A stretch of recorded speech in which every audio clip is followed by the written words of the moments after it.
Si Bagyong Goring huling namataan sa layong 180 kilometers silangan ng Apari, Cagayan.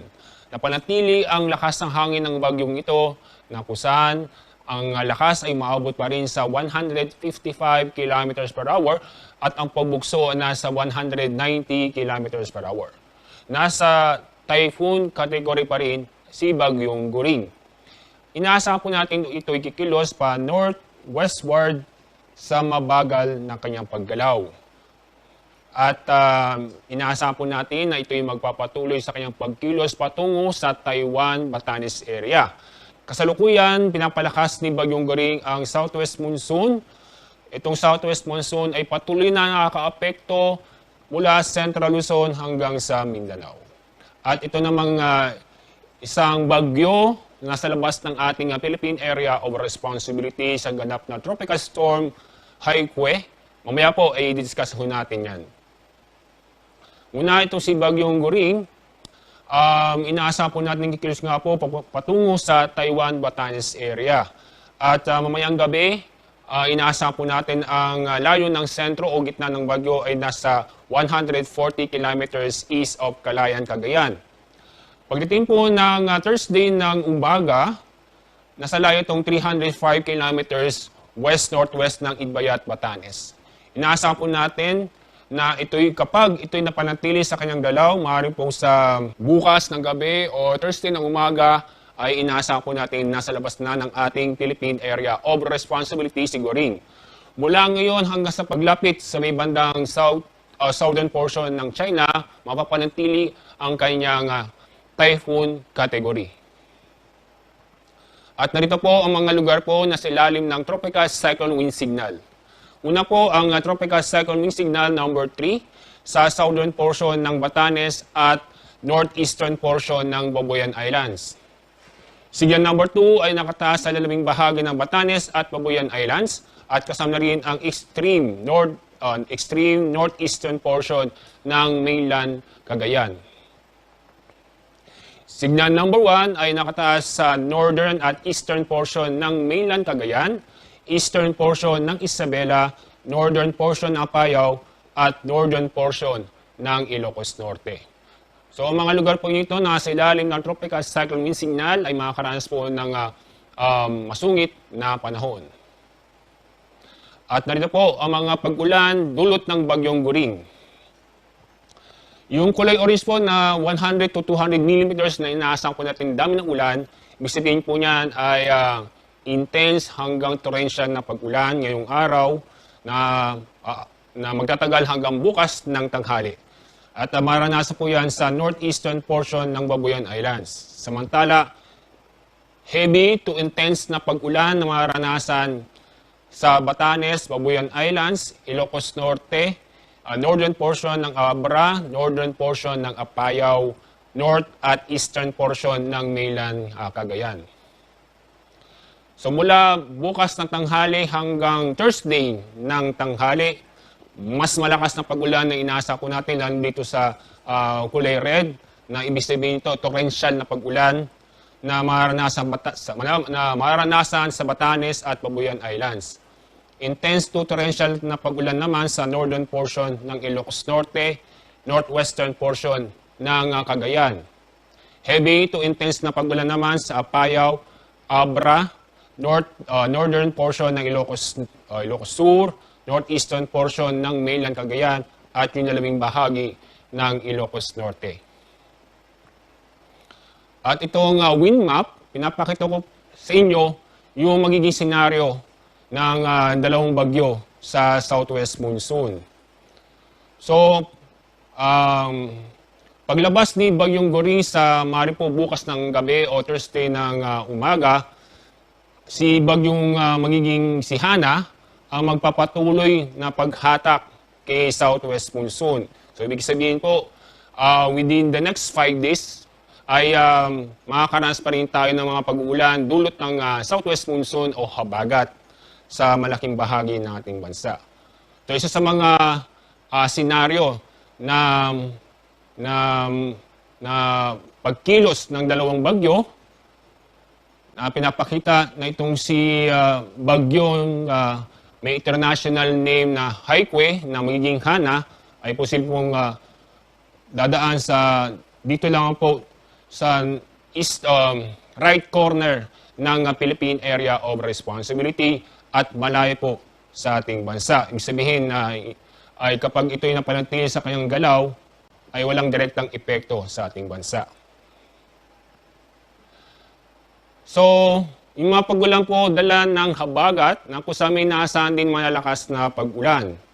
Ngayong araw, intense hanggang sa torrential na pag-ulan na maranasan ngayong araw sa northern portion ng Palawan kasama ang Calamian at Cuyo Island at Occidental Mindoro.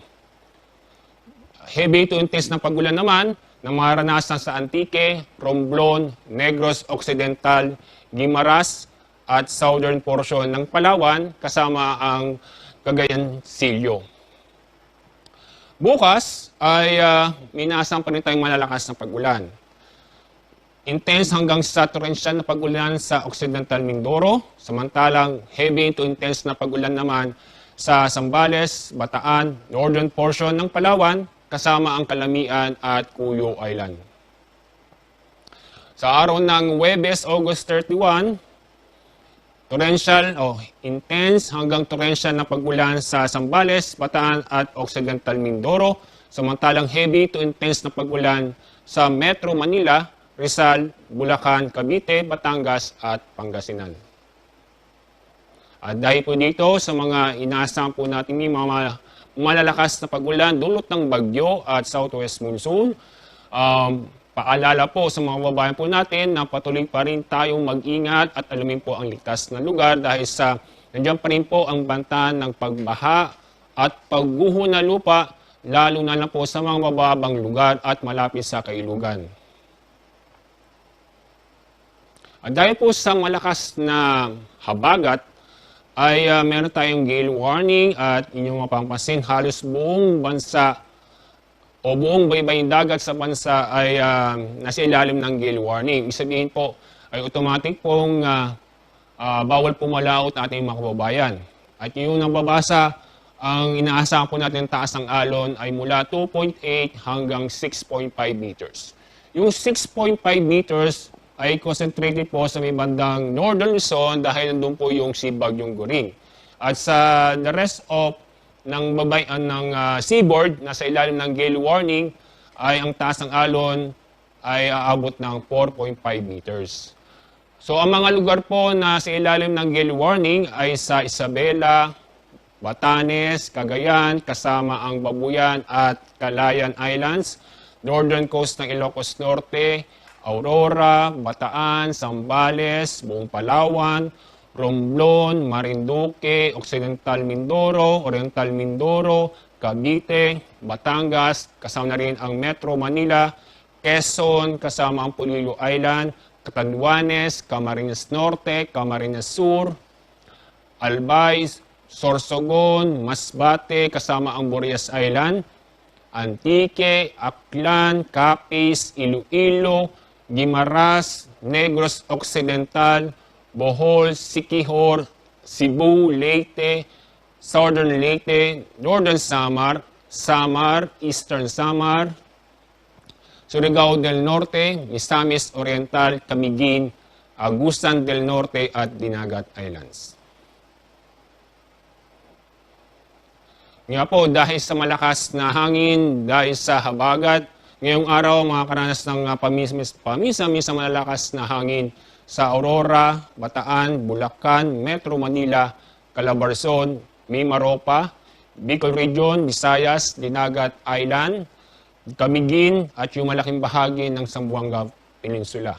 Bukas na magpapatuloy na may mamalakas na hangin, tuloy pa rin nakabagat sa Ilocos Region, Zambales, Bataan, Bulacan, Metro Manila, Aurora, Calabarzon, Mimaropa, Bicol Region at yung buong Visayas. Sa araw ng Huwebes, inaasang pa rin ng malalakas na hangin sa Ilocos Region, Cordillera, Zambales, Bataan, Bulacan, Aurora, Metro Manila, Calabarzon, Mimaropa, Bicol Region, at yung Western Visayas. So, dito naman tayo sa binabantay nating bagyo na sa labas ng ating Philippine Area of Responsibility. Sa ngayon, nasa Tropical Storm category itong bagyo at nasa layong 1,660 kilometers silangan ng extreme northern Luzon. Ang lakas ng hangin malapit sa gitna ng bagyo ay umaabot ng 75 kilometers per hour at ang pagbugso ay nasa 90 kilometers per hour. Inaasahan ang kanyang paggalaw o direksyong west-northwest sa bilis na 20 kilometers per hour. Ito ang forecast trap ni bagyong Haikwe na magiging hana kapag ito'y nasa loob ng PAR. Inaasahan po natin nasa loob ng PAR itong bagyo pagdating ng bukas ng umaga. At inyong makikita ang magiging forecast o forecast track ng bagyong ito. Nadadaan po dito lang po sa right corner ng PAR. Pag ganito ang direksyon o galaw ng bagyo ay hindi makaka-apekto sa bansa. Pero yung pinakita ko kanina ay siya maghahatak uli kay habagat. Kaya yung habagat, epekto ng habagat sa ating bansa ay magtatagal within the next 5 days.